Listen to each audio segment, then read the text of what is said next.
আসসালামু আলাইকুম। এই হলো গ্রামের একটি বাড়িতে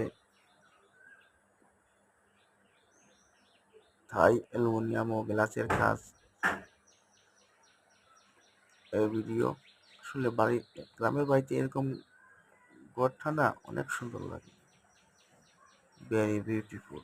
আপনাদের কাছে কেমন লাগে অবশ্যই কমেন্টে জানাবেন। সবচেয়ে বড় কথা হলো আপনাদের রাজমিস্ত্রি ফিনিশিং হলেই সম্পূর্ণ কাজ অবশ্যই সুন্দর হয়।